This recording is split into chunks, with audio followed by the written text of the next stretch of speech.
இருங்கள். கிறிஸ்துவுக்குள் பிரியமானவர்களே, இந்த நாளிலும் சற்று நேர சிந்தனைக்கு ஆதாரமாக தெரிந்து கொண்ட திருவசனம் நாம் பாடமாக படிக்க கேட்ட எபேசியர் 1வது அதிகாரத்தின் 3வது வசனம். ஒருவர் படிக்கலாம். Ephesians chapter 1 verse 3.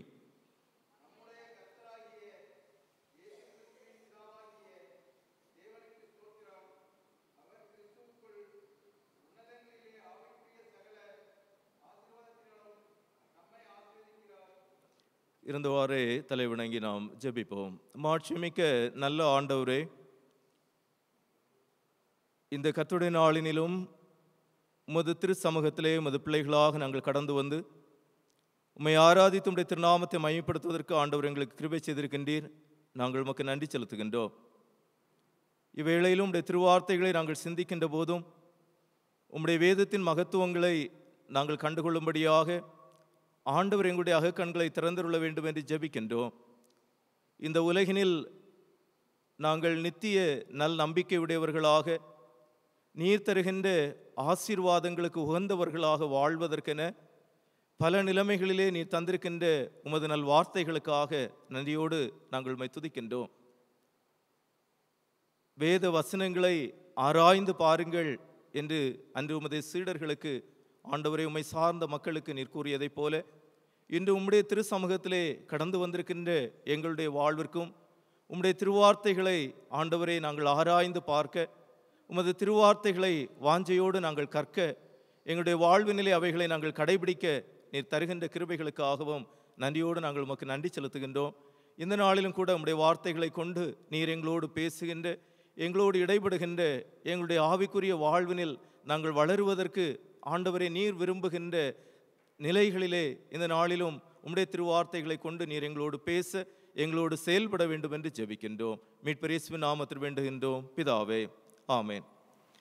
கிறிஸ்துவுக்குள் பிரியமானவர்களே, இந்த நாளிலும் கிறிஸ்துவுக்குள்ளான ஆசீர்வாதங்களை குறித்து உங்களோடு ஆண்டவருடைய வார்த்தைகளை பகிர்ந்து கொள்ள விரும்புகின்றேன். பிளெஸிங்ஸ் இன் கிரைஸ்ட், கிறிஸ்துவுக்குள்ளான ஆசீர்வாதங்கள். இன்று வாழ்வின் சூழலிலே நாம் மக்களை பார்க்கின்ற போது வாழ்வின் வெளி தோட்டத்திலே அநேகரை அவர்கள் ஆசீர்வதிக்கப்பட்டவர்கள் என்று நாம் கருதுகின்றவர்களாக இருக்கின்றோம். அல்லது பிறரை பார்க்கும்போது really they are blessed people என்று சொல்லுகின்ற அனுபவங்களை நாம் காண்கின்றோம். அதே போல இங்கே எபேசியருக்கு எழுதியிருக்கக்கூடிய நிருபத்திலே நம் ஒவ்வொருவருக்கும் ஆண்டவருக்குள்ளதாக இருக்கக்கூடிய ஆசீர்வாதங்கள் என்னென்ன என்று சொல்லி அநேக காரியங்களை அவர் பட்டியலிடுகின்றார். ஆனால் அவைகளிலிருந்து 3 காரியங்களை மாத்திரம் உங்களுக்கு முன்பதாக வைக்க நான் விரும்புகின்றேன். இந்த எபேசியர் நிருபம் பவுலப்போஸ்தலனுடைய திருச்சபைக்கு அடுத்த புரிதலை ஆழமாக வெளிப்படுத்துகின்ற ஒரு நிருபமாக இருக்கின்றது.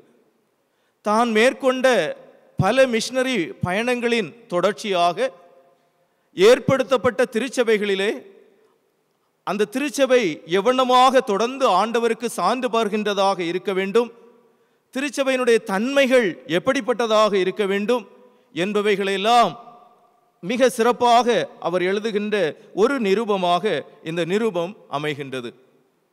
அதோடு மாத்திரமல்ல, பவுலப்போஸ்தலன் தன்னுடைய இந்த ஊழிய அனுபவத்திலே சந்தித்த சிறை அனுபவங்கள் என்பதும் ஏராளமாக இருக்கின்றது. பிரிசன் எக்ஸ்பீரியன்ஸ் ஆஃப் பால் என்பது அதிகம். அவைகளின் நடுவினிலே அந்த சிறை கூடங்களிலே அல்லது சிறைச்சாலைகளுக்குள்ளதாக இருந்து அவர் எழுதிய நிருபங்களில் இதுவும் ஒன்று. எபேசியர், கொலோசேயர், பிலிப்பியர், இன்னும் பிலமோன் என்று சொல்லுகின்ற இந்த 4 நிருபங்களும் பவுலப்போஸ்தலன் ஒரு சிறைகூடத்துக்குள்ளதாக இருந்து கொண்டு அடைகின்ற வேதனைகளும் பாடுகளும் என்பவைகள் அவர் ஆண்டவர் பால் கொண்டிருந்த பற்றையும் விசுவாசத்தையும் தளர்வுற செய்யாமல், ஒருவேளை தான் மரணத்தை சந்தித்தாலும் கூட ஆண்டவரால் பெற்ற அழைப்பும் அவரால் ஏற்படுத்தப்பட்டிருக்கின்ற திருச்சபையும் இவ்வண்ணமாக சீர் சிறப்புடன் திகழ வேண்டும் என்பதை எதிர்பார்க்கின்றவராக, விரும்புகின்றவராக அவர் நிருபங்களை எழுதுகின்றவராக இருக்கின்றார். அந்த நிருபங்களில் ஒன்றாகிய இந்த எபேசியர் நிருபத்திலே திருச்சபையை ஆண்டவரோடு அவர் ஒப்பிடுகின்ற போது அது ஆண்டவர் இயேசுவினுடைய சரீரம் என்று சொல்லுகின்றார். கொலோசேயர் நிருபத்திலே அவர் சொல்லுகின்ற போது ஆண்டவர் இயேசு திருச்சபையினுடைய தலை என்று கூறுகின்றார். In Colossians, Paul describes that Christ is the head of the church. And in Ephesians, he says, we are his body. அல்லது திருச்சபை என்பது ஆண்டவர் இயேசுவினுடைய சரீரமாக அமைகின்றது. பிலிப்பியர் நிருபம் தலையாக இருக்கக்கூடிய கிறிஸ்துவும் சரீரமாக இருக்கக்கூடிய திருச்சபையும் இணைந்து செயல்படுகின்ற போது எவண்ணமாக அவருடைய சிந்தை இந்த சமூகத்திலே செயல்முறைப்படுத்தப்பட வேண்டும். How the mind of God need to be practiced or explained to this world என்று சொல்லுகின்ற நிலைமையிலே பிலிப்பியர் நிருபத்தை பவுல் அப்போஸ்தலன் எழுதுகின்றதையும், இன்னும் பிலமோன் நிருபத்தை அவர் எழுதுகின்ற போது ஒரு அடிமைக்கும் ஒரு முதலாளிக்கும் இடையே இருக்கக்கூடிய உறவினிலே ஏற்பட்ட ஒரு விரிசல் என்பது சீர் செய்யப்பட்டு அங்கே பிரதர்லி லவ் என்பது மேலோங்குகின்ற ஒன்றாக மாறுகின்ற சூழல் எல்லாம் அந்த நிருபங்களுக்குள்ளதாக இருக்கின்றது. இப்படி பவுல் அப்போஸ்தலன் தன்னுடைய ஊழிய அனுபவத்தின் மூலமாக சிறைச்சாலைகளுக்குள்ளதாக அடைக்கப்பட்டிருந்தாலும் அவர்தான் அடைக்கப்பட்டிருந்தாரே ஒழிய அவருக்குள் செயல்படுகின்ற நற்செய்தியும் அவருக்குள் இருந்து செயலாற்றுகின்ற ஆண்டவர் இயேசுவினுடைய செயல்பாடுகளும் என்பது அடைக்கப்பட இயலாததாக இருந்திருக்கின்றது என்பதற்கு இந்த நிருபம் சான்றளிக்கின்றது. இந்த நிருபத்தின் வாயிலாக அவர் நம் ஒவ்வொருடைய வாழ்விற்கும் தந்திருக்கின்ற ஆசீர்வாதங்களையும் இங்கே பவுல் அப்போஸ்தலன் கூறுகின்றதை நாம் காண்கின்றோம். மேலும் இந்த எபேசியர் 1வது அதிகாரத்தின் 1 முதல் 14 வரை உள்ள வசனங்களை நாம் படிக்கின்ற போது எவண்ணமாக எபிரேய மரபிலே ஒரு தகப்பன் தன் பிள்ளைகளை ஆசீர்வதிக்கின்ற நிலைமையிலே கூறுகின்ற நல் வார்த்தைகளைப் போல இங்கே பவுல் அப்போஸ்தலன் எபேசு திருச்சபைக்கு ஆசீர்வாதங்களை கூறுகின்ற வண்ணமாக ஒரு வாழ்த்துரை வழங்குகின்றதை நாம் காண்கின்றோம். ஆக அதற்குள்ளதாக நிறைந்திருக்கக்கூடிய ஆசீர்வாதங்களாக இருக்கின்றதை நாம் காண்கின்றோம். 3வது வசனம் எபேசியர் 1:3 நாம் படிக்கின்ற போது, நம்முடைய கர்த்தராகிய இயேசு கிறிஸ்துவின் பிதாவாகிய தேவனுக்கு ஸ்தோத்திரம், அவர் கிறிஸ்துவுக்குள் உன்னதங்களிலே ஆவிக்குரிய சகல ஆசீர்வாதங்களினாலும் நம்மை ஆசீர்வதித்திருக்கின்றார் என்று கூறுகின்றார். ட்ரினிடேரியன் பிளெஸிங் என்று சொல்லுகின்ற நிலைமையினில் திரித்துவ கடவுளின் மூலமாக வருகின்ற ஆசீர்வாதத்தை இங்கே 3வது வசனத்திலும் தொடர்ந்து அதனுடைய 13, 14 ஆகிய வசனங்களிலே அங்கு தூய ஆவியானவரை ஒப்புமைப்படுத்தி இவண்ணமாக திருச்சபையின் வாழ்விற்கு கிறிஸ்துவிற்குள்ளதாக கிடைக்கக்கூடிய ஆசீர்வாதத்தை பவுல் அப்போஸ்தலன் வலியுறுத்துகின்றதை நாம் காண்கின்றோம். ஆக இந்த ஆசீர்வாதம் நாம் அனைவரும் கிறிஸ்துவுக்குள்ளாக ஆசீர்வதிக்கப்பட்டவர்களாக இருக்கின்றோம். We are blessed in Christ. கிறிஸ்துவுக்குள் என்று சொல்லுகின்ற பதம் இந்த எபேசியர் நிருபத்தை நீங்கள் படித்தீர்கள் என்று சொன்னால் அநேக இடங்களிலே காண முடியும். இந்த உலகினிலே மக்கள் ஆசீர்வதிக்கப்பட்டவர்களாக இருக்கின்றார்கள் என்று சொல்லுகின்ற இடத்திலே நாம் கேட்டோம் என்று சொன்னால் why you are blessed என்று கேட்டோம் என்று சொன்னால் சிலர் சொல்லுவாங்க, எங்கள் தாத்தா பாட்டினால நாங்கள் பிளஸ் பண்ணவங்களா இருக்கோம், இல்லைன்னா எங்கள் அப்பா அம்மாவில் நாங்கள் பிளஸ் பண்ணப்பட்டவங்களா இருக்கோம், இல்லைன்னு சொன்னால் so and so on a special situation intervened in my life, there was a turning point, என் வாழ்க்கையில் ஒரு குறுக்கீடு உண்டானது அல்லது ஒரு திருப்பு முனை உண்டானது, அன்று முதல் நான் ஆசீர்வதிக்கப்பட்டவளானேன் என்று கூறுவதற்கான ஏராளமான ஏதுக்கள் வாழ்வினிலே உடையவர்களாக நாம் இருக்கின்றோம். ஆனால் இந்த ஒரு ஆசீர்வாதத்தை குறித்து பவுல் அப்போஸ்தலன் இங்கே சொல்லுகின்ற போது கிறிஸ்துவுக்குள் நாம் அனைவரும் ஆசீர்வதிக்கப்பட்டவர்களாக இருக்கின்றோம் என்று சொல்லுகின்றதை நாம் பார்க்கின்றோம். அப்படி என்று சொன்னால் பௌதீக நிலைமையினில் ஆசீர்வாதங்களை புரிந்து கொள்ளுதலும் ஆவிக்குரிய நிலைமையினில் ஆசீர்வாதங்களை புரிந்து கொள்ளுதலும் என்பது நிறைந்த ஒரு உலகத்திலே நாம் வாழுகின்றவர்களாக இருக்கின்றோம். மெட்டீரியலிஸ்டிக் பிளெஸிங் என்பது ஒரு புறத்திலே இருக்கின்றது, மறுபுறத்திலே ஸ்பிரிச்சுவல் பிளெஸிங்ஸ் என்று சொல்லுகின்றது இருக்கின்றது. இவைகள் இரண்டுமே ஒன்றுக்கொன்று முரண்பட்டவைகளா என்று சொல்லுகின்ற ஒரு விவாதத்திற்கு இல்லாமல் ஆண்டவர் தனது மக்களுடைய வாழ்விற்கு எல்லா நன்மைகளையும் தருகின்றார்.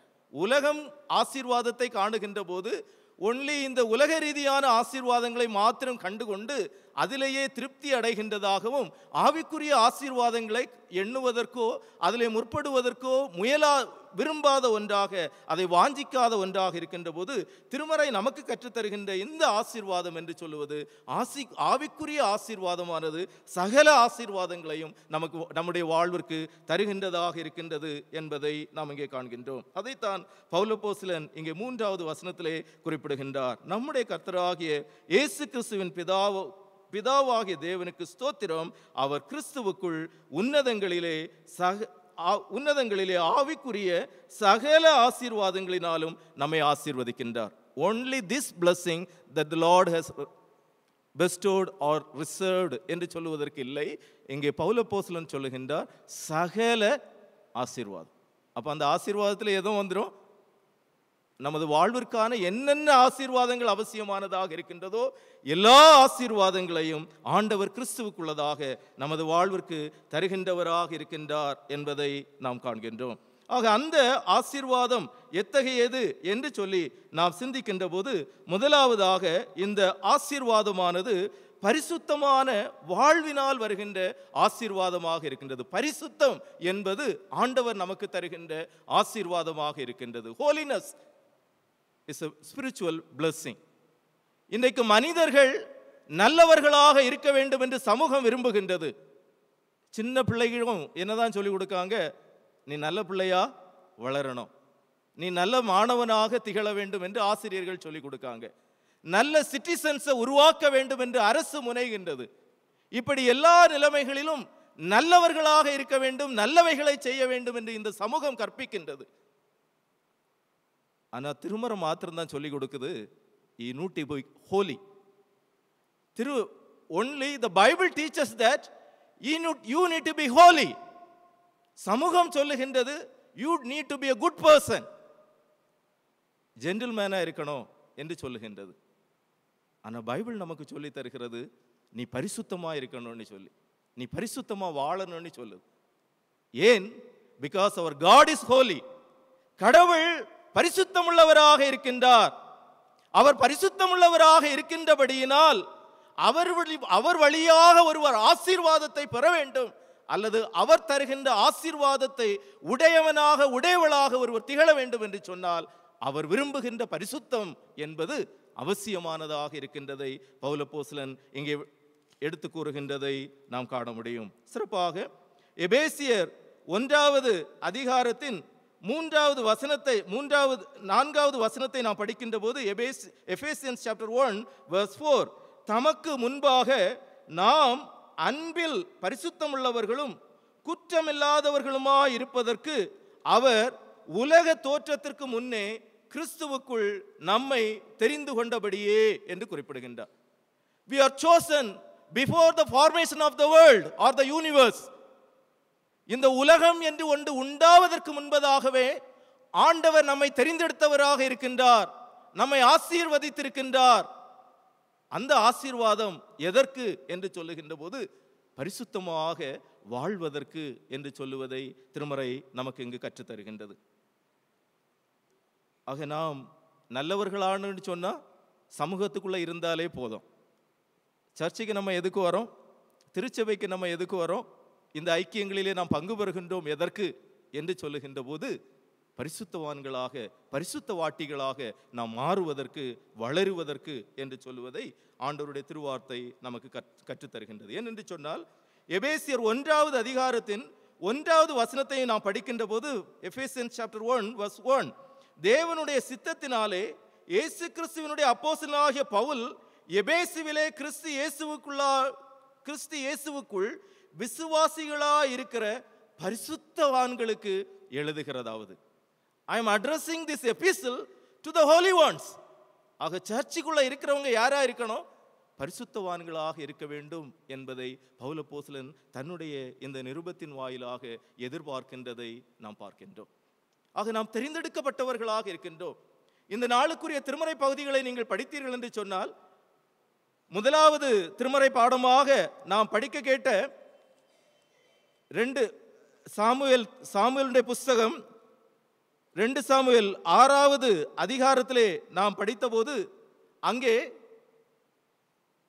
கர்த்தருடைய பெட்டி ஓபேத் ஏதோமினுடைய இல்லத்திற்கு கொண்டு செல்லப்படுகின்ற ஒரு சூழலை நாம் காண்கின்றோம். why it is went there?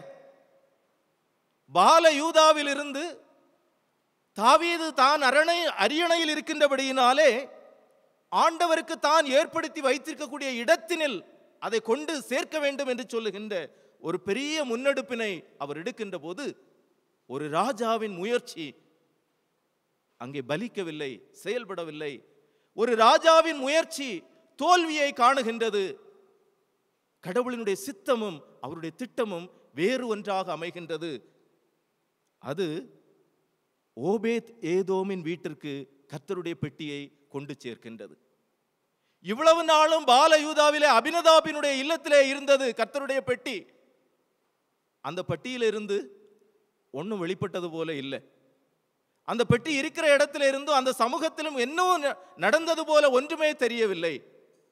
ஆனால் ஒரு எதிர்மறையான ஒரு சூழல் அந்த பெட்டி ரதத்தை நடத்திட்டு போகும்போது ஏற்படுகின்ற போது ஒரு மரணமும் அதன் தொடர்ச்சியாக ஏற்படுகின்ற ஒரு குழப்பமான சூழ்நிலையும் எதிர்பாராத விதமாக ஓபேத் ஏதோமினுடைய வீட்டிலே இந்த பெட்டியை கொண்டு சேர்க்கின்ற போது, இந்த பெட்டி சாதாரணமான பெட்டி இல்லை. இந்த பெட்டிக்குள்ள என்னது இருக்கு? ஆசீர்வாதம் இருக்கிறது. Ark of the Lord or Ark of the Covenant brings blessings to this family. அவனுடைய தனிப்பட்ட வாழ்வினில் மாத்திரம் அல்ல, அவனுடைய குடும்பத்தினில் மாத்திரம் அல்ல, அவன் வாழ்ந்த சமூகத்தின் மாத்திரம் அல்ல, ஆண்டவர் அவனை ஆசீர்வதிக்கின்றார் என்கின்ற செய்தி தாவீதின் அரண்மனை வரையிலும் சென்றடைகின்றது. இதுவரைக்கும் பால யூதாவில் இருக்கும்போது அப்போ அன்னைக்கு இந்த பெட்டிக்கான மகிமை இல்லையா, அதில் ஆண்டவருடைய பிரசன்னம் இல்லையா என்கின்ற அநேக கேள்விகள் இருக்கின்றது. அவைகள் எல்லாம் படிக்க போனோம்னா இப்போ டைம் வேகமாக போயிட்டு இருக்கு. ஆனால் ஆண்டவருடைய சித்தத்தின்படி இங்கே கீத்தியனாகிய ஓபேத் ஏதோம் ஒரு புறம்பானவனை போல கருதப்பட்ட நிலைமையினில் திருமறை சித்தரிக்கின்றது. காணியாட்சிக்கு உட்பட்டவனாக இல்லை, எதிர்பாராத விதமாக இமீடியட் அசஸ் என்று சொல்லுகின்ற நிலைமையில அவனுடைய வீட்டில் கொண்டு இந்த பெட்டியை வச்சுட்டு இந்த இடத்தை கிளம்பி போனா போதும் என்று சொல்லுகின்ற நிலைமையினில் தாவீது அரசர் எடுக்கக்கூடிய ஒரு முயற்சி. ஆனால் அதன் தொடர்ச்சியாக நாம் படித்தோம் என்று சொன்னால் 2 சாமுவேல் 6வது அதிகாரத்தின் 10, 11, 12 ஆகிய வசனங்களை படிக்கலாம். அதை தன்னிடத்தில் தாவீது நகரத்தில் கொண்டு வர மனதில்லாமல் கீத்தியனாகிய ஓபேத் ஏதோமின் வீட்டிலே கொண்டு போய் வைத்தான். கர்த்தருடைய பெட்டி கீத்தியனாகிய ஓபேத் ஏதோமின் வீட்டில் 3 மாதம் இருக்கையில் கர்த்தர் ஓபேத் ஏதோமையும் அவன் வீட்டார் அனைவரையும் ஆசீர்வதித்தார். தேவனுடைய பெட்டி நிமித்தம் கர்த்தர் ஓபேத் ஏதோமின் வீட்டையும் அவனுக்கு உண்டான எல்லாவற்றையும் ஆசீர்வதித்தார் என்று தாவீது ராஜாவுக்கு அறிவிக்கப்பட்டது. அப்பொழுது தாவீது தேவனுடைய பெட்டியை ஓபேத் ஏதோமின் வீட்டிலிருந்து தாவீதின் நகரத்துக்கு மகிழ்ச்சியுடனே கொண்டு வந்தான். With great joy, rejoicing, he brought back the Ark of the Covenant into his city. ஒரு துக்கத்தோட ஒருத்தனுங்க வீட்டில் கொண்டு வச்சிட்டு போனான். ஆனால் ஆண்டவருடைய ஆசீர்வாதம் அவனுடைய வாழ்வில் வெளிப்படுகின்றதை நாம் பார்க்கின்றோம். ஓபேத் ஏதோம் என்ன நினைச்சிருப்பாரு? ஊசாத தொட்டான், செத்தே போனான். அப்போ என் வீட்டில் கொண்டு இந்த ராஜா ஒரு வைத்துக்கிட்டு போறது மாதிரி என்னை கொஞ்சம் எளியவனை போல கருதி வச்சுட்டு போயிருக்காரு. அப்போ இதுக்கு முன்பாக நான் எப்படி நடந்து கொள்ள வேண்டும் என்று சொல்லி ஒவ்வொரு நாளும் தன்னை பரிசுத்தப்படுத்தி இருப்பான். தான் வாழணும்னு சொன்னாலும் தன்னுடைய குடும்பமும் இந்த பெட்டிக்கு முன்னால நிற்கணும்னு சொன்னா, how I need to be holy because in my house I have the holy presence of God. பரிசுத்தத்தில் மகத்துவமான ஆண்டவர் எனது இல்லத்தில் இருக்கின்றார், எனது வாழ்வின் அங்கமாக வந்திருக்கின்றார். அவருக்கு முன்பதாக நான் எப்படிப்பட்டவனாக இருக்க வேண்டும் என்று சொல்லி தன்னை புடம் போட்டு பார்த்திருப்பான். அப்படி அவன் செய்ததுனால தொடர்ந்து வரக்கூடிய, அதாவது 2 சாமுவேல் இன்னும் 1 நாளாகமத்தில் 18வது அதிகாரத்திலிருந்து 26வது அதிகாரம் வரை நீங்க படிச்சுட்டு போனீங்கன்னு சொன்னா, இந்த பெட்டியை ஓபேத் ஏதோமின் வீட்டில் இருந்து எருசலேமுக்கு கொண்டு போறதுன்னு தொடர்ச்சியாட்டு தன்னுடைய வீட்டினில் 3 மாதம் 90 நாள் இருந்த இந்த பெட்டியினால ஓபேத் ஏதோம் யாராக மாறுகிறான்னு சொன்னா, முதல்ல அந்த பெட்டிக்கு அவன் ஒரு காவலாளியாக மாறுகின்றான். அரசவை காவலாளியாக, ராஜாவினுடைய ராஜாவின் மூலமாக அப்பாயின்மெண்ட் பண்ணப்பட்ட ஒரு காவலாளியாக கர்த்தருடைய பெட்டிக்கு முன்பதாக நிற்கக்கூடிய ஒரு நபராக அவன் மாறுகின்றான். அடுத்தது கீத வாத்தியங்களை இசைக்கின்ற, ஆராதிக்கின்ற, இந்த கர்த்தருடைய பெட்டிக்கு முன்பதாக நின்று சேவை செய்கின்ற நபர்களில் ஒருவனாக அவன் மாறுகின்றான். ஒருவேளை தாவீது டிட் கிரேட் இன்ஜஸ்டிஸ்ன்னு சொல்ல முடியாது. அந்த 3 மாசத்துல அங்க இருந்ததுனால அந்த ஆசீர்வாதம் அவனை எங்க கொண்டு வந்துட்டு, இந்த சமூகத்தினுடைய பெரிஃபரி, ஒரு சமூகத்தினுடைய கடை கட்டத்தில் வாழக்கூடிய நபராக இருக்கக்கூடிய இந்த ஓபேத் ஏதோம் கர்த்தருடைய பெட்டிக்கு முன்பதாக முழு தேசத்திற்கும் மாட்சிமையை வெளிப்படுத்தி கொடுக்கின்ற இடமாக, the glorious presence or place என்று சொல்லுகின்ற இடத்திற்கு இந்த ஓபேத் ஏதோமை கொண்டு நிறுத்துகின்றதை நாம் பார்க்க முடியும். அதோடு மாத்திரம் இல்லை, மேலும் நம்ம இதை படித்தோன்னு சொன்னால் 2 நாளாகமத்தில் 7வது அதிகாரத்தில் நம்ம படிக்கும்போது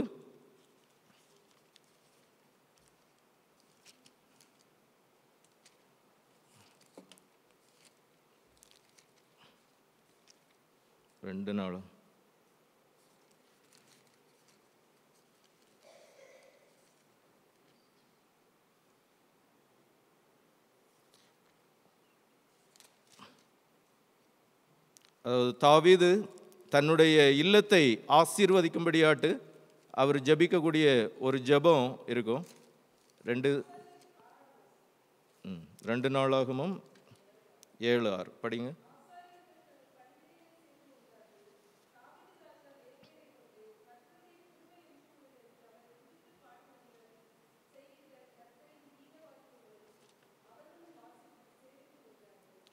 சரி.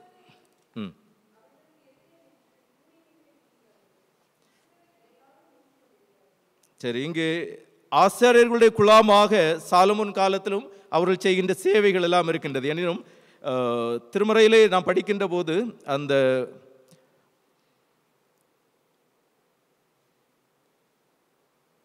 1 நாளாகமும் 13வது அதிகாரத்திலும் 13வது வசனம் 14வது வசனமும், பெட்டியை தன்னிடத்தில் தாவீதின் நகரத்தினில் கொண்டு வராமல் அதை கீத்தியனாகிய ஓபேத் ஏதோமின் வீட்டிலே வைத்தான். தேவனுடைய பெட்டி ஓபேத் ஏதோமின் வீட்டிலே அவனிடத்தில் 3 மாதம் இருக்கையில் கர்த்தர் ஓபேத் ஏதோமையும் அவன் வீட்டையும் அவனுக்கு உண்டான எல்லாவற்றையும் ஆண்டவர் ஆசீர்வதித்தார். The Lord blessed everything he had. ஆண்டவர் எல்லாவற்றையும் ஆசீர்வதித்தது நிமித்தமாக தாவீது ராஜாவுக்கும் அந்த செய்தி கடந்து செல்கிறது. ஆனால் தாவீதினுடைய அடுத்த கட்ட முயற்சியை பார்த்தீங்கன்னு சொன்னால், அவர் நாத்தான் தீர்க்கதரிசியால் சந்திக்கப்படக்கூடிய ஒரு சூழ்நிலை வரும். யூ ஆர் தட் பர்சன் அப்படின்னு சொன்ன உடனே உடைஞ்சு போய் இந்த பெட்டி இருக்கக்கூடிய சமூகத்தில் அவன் போய் நிற்பான். அந்த இடத்துல தாவீது ஆண்டவருக்கு உண்பதாக வேண்டுதல் செய்வான். ஆண்டவரே, என் வீட்டையும் நீர் ஆசீர்வதித்தருன்னு கேட்பான். A Raja pleads in the presence of God to bless his own household. தாவீது கீத்தியனாகிய ஓபேத் ஏதோம் வீட்டில் இந்த பெட்டியை கொண்டு வைக்கும்போது அந்த ஓபேத் ஏதோம் ப்ளீட் பண்ணவே இல்லை. Kindly you bring that ark of the covenant into my ஹவுஸ்ன்னு சொல்லி கேட்கவே இல்லை. ஆனால் ராஜாவினுடைய ஒரு வலுக்கட்டாயத்தினால் அங்கே வைக்கப்பட்டது. அங்கே கடவுளுடைய மாட்சிமையை அது வெளிப்படுத்தி கொடுத்தது. அதன் தொடர்ச்சியாக தாவீதின் இல்லமும் ஆசீர்வதிக்கப்படுவதற்கு உகந்த நிலைமையில் அவனையே அது பரிசுத்தப்படுத்தியது. Then he became a man after his own heart. கடவுளின் இருதயத்திற்கு ஏற்ற மனிதன் என்று சொல்லுகின்ற ஒரு அனுபவத்தை அவனுடைய வாழ்வில் அது ஏற்படுத்தி கொடுக்கின்றது என்று சொன்னால், ஆண்டவர் விரும்புகின்ற ஒரு பரிசுத்தம் என்பது அவனுடைய வாழ்விற்கான பிரதானமான ஒரு ஆசீர்வாதமாக அவன் பெற்றுக்கொள்ளுகின்றதை நாம் காண்கின்றோம். அதைத் தொடர்ந்து எபேசியர் 1வது அதிகாரத்தில் 3வது வசனத்திலிருந்து நாம் படிக்கின்ற போது அங்கே பவுலப்போஸ்தலன் வலியுறுத்துகின்ற இன்னும் 2 ஆசீர்வாதங்கள் என்று சொல்லுகின்ற போது அவைகள் ஆண்டவர் நமக்கு தருகின்ற சுதந்திரம் என்பதை நாம் காண முடியும். அதோடு அதை நாம் படிக்கின்ற போது 6வது வசனம்,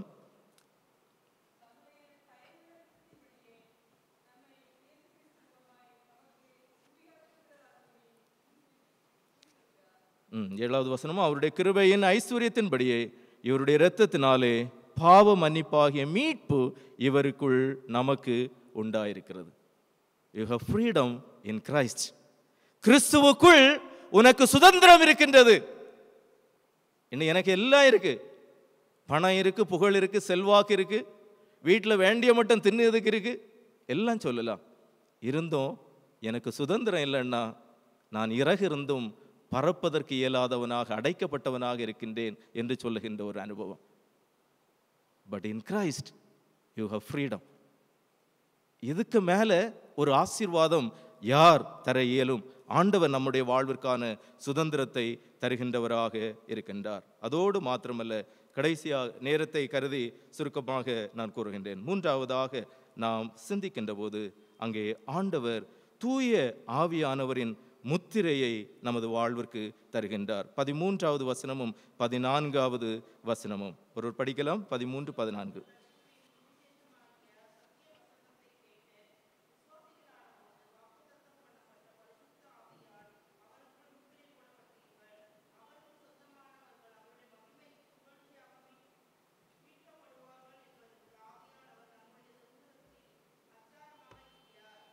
You are sealed. நீங்கள் தூய ஆவியானவரால் முத்திரை போடப்பட்டவர்களாக இருக்கிறீர்கள் என்கின்ற ஒரு பிளஸ்ஸிங்கை ஆண்டவர் தருகின்றார். அப்படின்னு சொன்னா, wherever you move you carry the stamp in you. கிறிஸ்துவின் மூலமாக தூய ஆவியானவரை உங்களில் உடையவராக நீங்கள் இந்த சமூகத்திலே உலாவுகின்றவராக, செயல்படுகின்றவர்களாக இருக்கின்றீர்கள். எப்படி கீரியாத் ஓபேத் ஏதோமினுடைய வீட்டில் கர்த்தருடைய பெட்டியின் மூலமாக கர்த்தருடைய மகிமை வெளிப்பட்டதோ, அதுபோல தூய ஆவியானவரை முத்திரையாக பெற்ற கிறிஸ்தவர்களின் மூலமாக, கிறிஸ்துவின் திருச்சரீரமாக இருக்கக்கூடிய இந்த திருச்சபையின் அங்கத்தின் மூலமாக நமக்குள்ளதாக தூய ஆவியானுடைய கனிகளும் வரங்களும் அவருடைய செயல்பாடுகளும் வெளிப்பட வேண்டும். நமது சமூகத்துக்குள்ளதாக வெளிப்பட வேண்டும், திருச்சபையில் வெளிப்பட வேண்டும். இந்த ஆசீர்வாதங்களை ஆண்டவர் நம்முடைய வாழ்விற்கு தருகின்றார். இன்று அவைகள் நம்முடைய வாழ்வினில் வெளிப்படுகின்றதா என்பதையும் நாம் சற்று சிந்தித்து பார்ப்போம். ஆண்டவர் சகலவிதமான ஆசீர்வாதங்களினாலும் கிறிஸ்துவுக்குள் நம்மை ஆசீர்வதித்திருக்கின்றார் என்கின்ற நல் நம்பிக்கையோடு தொடர்ந்து அவருக்கு பிரியமானவர்களாக வாழ நாம் ஒவ்வொருவருக்கும் ஆண்டவர் உதவி செய்து நம்மை ஆசீர்வதித்து வழி நடத்துவாராக. ஆமென்.